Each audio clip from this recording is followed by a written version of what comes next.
সহকর্মীকে হত্যার দায়ে কনস্টেবল কাউসার আহমেদের 7 দিনের রিমান্ড দিয়েছে আদালত। দুপুরে ঢাকার মেট্রোপলিটন ম্যাজিস্ট্রেট মোহাম্মদ শাকিল আহমদ তার রিমান্ড মঞ্জুর করেন। আমার স্বামী এখন মেন্টাল ধরেন, এখন তার তো কোনো নাই গো, আমার সন্তানরা আমি কিভাবে মানুষ করবো সেই একটু চিন্তা করি। সরকার যেন আমার ছেলেদের জন্য মুখের দিকে একটু তাকিয়ে তাদের জন্য একটু বিচার সেই বিচারটাই যেন করে। ওটার ওই লোকটা পড়ে আছে, লাশটা পড়ে আছে, তো উনি ওখানে সিগারেট দাঁড়ায় খাইছে, খাইয়া দিকে তাকায় উনি একবার বসে, একবার এই জায়গায় বসে, ওই জায়গায় এরকম আবার দাঁড়ায় থাকে, আবার বসে, আবার এরকম, ওনার ভিতরে একটা আতঙ্ক কাজ করতেছিল।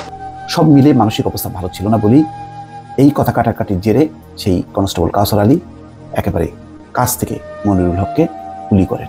শুধু তাই না, আমার উপরে মহলে একটা দাবি, আমার স্বামীকে যতটুকু কষ্ট দিছে তার থেকে দ্বিগুণ কষ্ট দিয়ে যাতে পারে বিচার করে। এক কথায় আমি আর কিছু বলতে চাই না। আসসালামু আলাইকুম দর্শক, আজকের গুরুত্বপূর্ণ সংবাদে আপনাকে স্বাগতম। প্রিয় দর্শক, ভিডিওর শুরুতেই যে অংশ বিশেষগুলো দেখেছেন তা দেখেই কিন্তু আপনি বুঝতে পেরেছেন আজকের ভিডিওটি ঠিক কতটা গুরুত্বপূর্ণ হতে চলেছে। প্রিয় দর্শক, আপনাদের সামনে আমিও ঠিক এতটাই গুরুত্বপূর্ণ ভিডিওগুলো নিয়ে হাজির হয়েছি, যেটা দেখলে আপনি অবাক হয়ে যাবেন। প্রিয় দর্শক, যে বিষয়গুলো আপনার জানা খুবই জরুরি, তাই বলবো প্রিয় দর্শক আজকের নিউজটি সম্পূর্ণ দেখুন। তো আমি আর বেশি কথা বলবো না, আপনাদের দেখাবো সেই ভিডিওগুলোর বিস্তারিত আলোচনা। তবে তার আগে বলবো, যারা এখনও চ্যানেলটি সাবস্ক্রাইব করেননি অবশ্যই চ্যানেলটি সাবস্ক্রাইব করে পাশে থাকা বেল আইকনটি ক্লিক করে দিন। আর যারা ইতিমধ্যেই চ্যানেলটি সাবস্ক্রাইব করেছেন তাদেরকে অসংখ্য ধন্যবাদ। তো চলুন ভিডিওটিতে একটি লাইক দিয়ে আমরা পর্যায়ক্রমে সবগুলো ভিডিও দেখে আসি। আসসালামু আলাইকুম দর্শক, আগেই বলেছি গুলশান বারিধারা ডিপ্লোম্যাটিক জোন খুব গুরুত্বপূর্ণ স্পর্শকাতর এলাকা হিসেবে এটি ধরা হয়। এটা মোটামুটি বলা যায় রেড জোন। সেইভাবেই পুরো এলাকার নিরাপত্তা ব্যবস্থা সেখানে ঢেলে সাজানো হয়ে থাকে বা হয়েছে। তারই মধ্যে পুলিশের হাতে পুলিশ খুন, এই ঘটনা বেশ তোলপাড় করেছে। কেন এই ঘটনা? অন্য কোনো কারণ আছে কিনা, কোনো দুর্বলতা আছে কিনা? যিনি এই ঘটনা ঘটিয়েছেন বলা হচ্ছে মানসিকভাবে অসুস্থ, পাবনা মানসিক হাসপাতালে ভর্তি ছিলেন, লম্বা সময় ধরে ডিউটি, অবসাদে ভুগতেন। সব মিলে মানসিক অবস্থা ভালো ছিল না বলেই এই কথা কাটাকাটির জেরে সেই কনস্টেবল কাউসার আলী একেবারে কাছ থেকে মনিরুল হককে গুলি করেন। শুধু তাই না, একটা ম্যাগাজিনের 32টা গুলি শেষ হওয়ার পর আরো একটা ম্যাগাজিনও দিয়ে সে গুলি করছিল। যাক, এক পর্যায়ে সে থেমে যায়, কিন্তু ততক্ষণে গুলিতে গুলিতে ঝাঁঝরা হয়ে যায় মনিরুলের দেহ। কি কারণ? তদন্ত সংশ্লিষ্ট কর্মকর্তারা বলছেন যে কাউসার ও মনিরুল একসঙ্গে ফিলিস্তিন দূতাবাসে নিরাপত্তার দায়িত্ব পালন করছিলেন। বাইরে দাঁড়িয়ে কে কতক্ষণ দায়িত্ব পালন করবেন তা নিয়ে দুজনের মধ্যে কথা কাটাকাটি হয়। এর জেরে মনিরুলকে এলোপাতাড়ি গুলি করেন কাউসার। শনিবার দিবাগত রাতে ফিলিস্তিন দূতাবাসের নিরাপত্তা কর্মীদের কক্ষের বাইরে এই গুলির ঘটনা ঘটে। এই ঘটনায় পথচারী জাপান দূতাবাসের এক গাড়ি চালক গুলিবিদ্ধ হয়েছেন। তিনি গুলশানের একটি বেসরকারি হাসপাতালে চিকিৎসাধীন। নিহত মনিরুলের ভাই পুলিশ কনস্টেবল মাহবুবুল হক বাদী হয়ে আজ গুলশান থানায় হত্যা মামলা দায়ের করেন। এই মামলায় আসামি কাউসারকে গ্রেপ্তার দেখানো হয়েছে। নিহত মনিরুলের বাড়ি নেত্রকোনার আটপাড়া উপজেলায়, আর কুষ্টিয়ার দৌলতপুর উপজেলায় আসামি কাউসারের বাড়ি। তদন্ত সংশ্লিষ্ট কর্মকর্তারা বলছেন যে মনিরুল ও কাউসার ফিলিস্তিন দূতাবাসের কাউন্টারে দায়িত্ব পালন করছিলেন। নিয়ম অনুযায়ী একজন ছিলেন কক্ষের ভিতরে, আরেকজন বাইরে। কাউসার চাকরিতে মনিরুলের চেয়ে জ্যেষ্ঠ ছিলেন।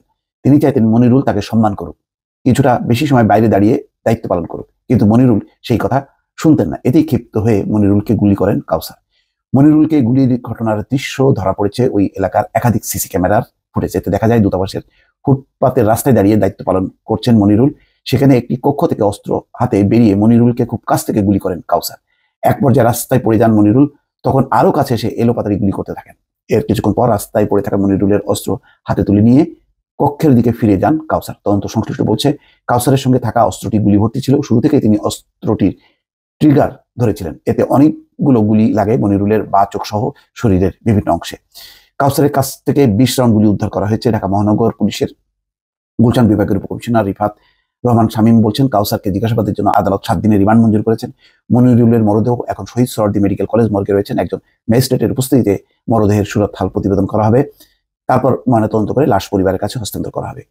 আমার স্বামী এখন মেন্টাল ধরেন, এখন তার তো কোনো নাই গো, আমার সন্তানরা আমি কিভাবে মানুষ করবো সেই একটু চিন্তা করি।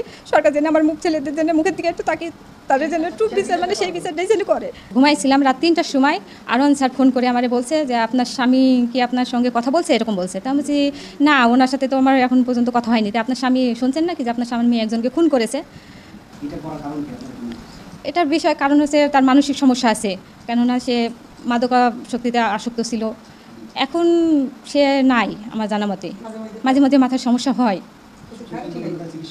হ্যাঁ, পাবনায় চিকিৎসা করছি আমি, ওটাই সরকার থেকে পাবনায় চিকিৎসা করেছে। হ্যাঁ, বাড়িতে এসে একটু ঝামেলা করে, ভাঙচুর করে, রাগ উঠে গেলে বা মাঝে মাঝে সে মানে জ্ঞান করে ফেলে, ভারসাম্য হারাই ফেলে। আমার স্বামী এখন মেন্টাল, ধরেন এখন তার তো মানে কোনো নাই খো, আমার সন্তানরা আমি কীভাবে মানুষ করবো সেই একটু চিন্তা করি।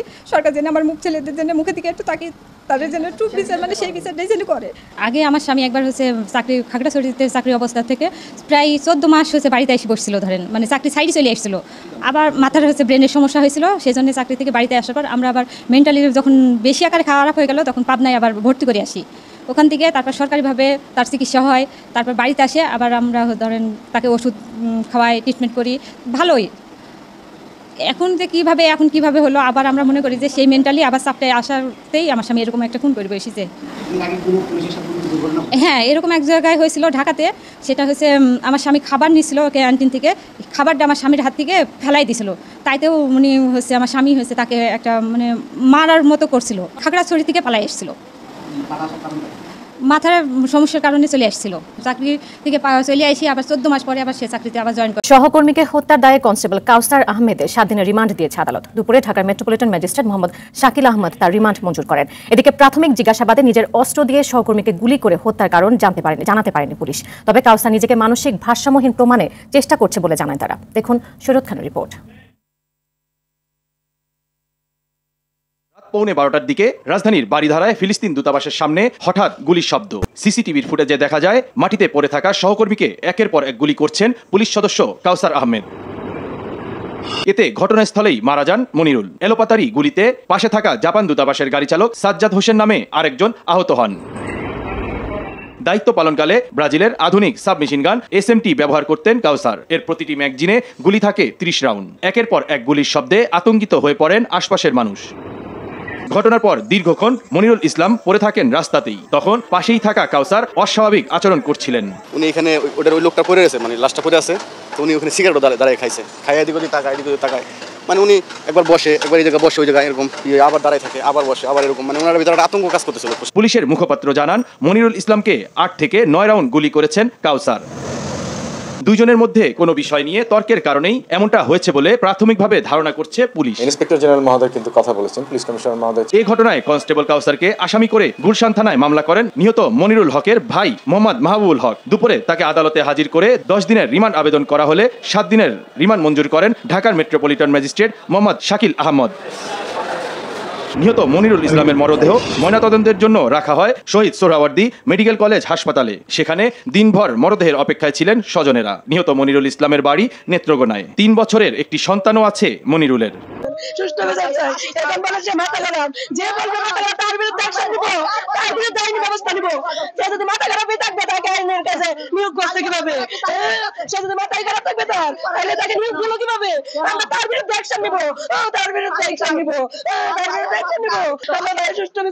আমার ভাই 19 বছর একটা বাচ্চা রেখে গেল, 3 বছর এসে বিয়ে করছে। আমার ভাইয়ের বউ কিভাবে তার চলবে, সে কিভাবে দিন কাটাবে? আমার ভাইয়ের সন্তানের কোথায় বাবা পাবে, সে কি বাবা থাকবে, কোথায় পাবো? সরকারের কাছে দৃষ্টান্তমূলক শাস্তি কামনা করতেছি।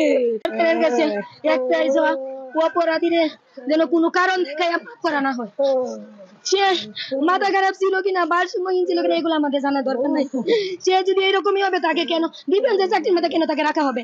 তার উপরে তার হাত পা পিস্তল কেন দেওয়া হবে? আমার ভাইকে যেভাবে কষ্ট দিয়া মারা হয়েছে, আমরা চাই তাকে ঠিক সেই সাজাটা যেন দেখো, তাকে যেন ফাঁসি দিয়ে আমার স্বামীরা যেভাবে নৃশংসভাবে হত্যা করছে, আমি তার সবচেয়ে উপরে যে দায়িত্ব আছে, বিচারটা আছে, আমি এই বিচারটা আমার আত্মা একটু শান্তি পাবে।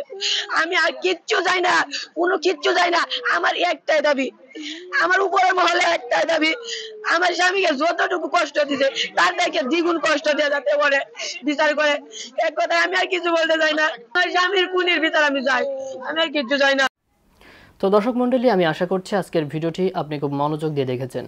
আর এই ভিডিও সম্পর্কিত যদি কোনো তথ্য বা মতামত থাকে তাহলে অবশ্যই কমেন্ট করে জানাবেন। তো দর্শক, নিউজটি শেষ করছে এখানেই। ফিরছে আগামী ভিডিওতে নতুন কোনো টপিক নিয়ে। আল্লাহ হাফেজ।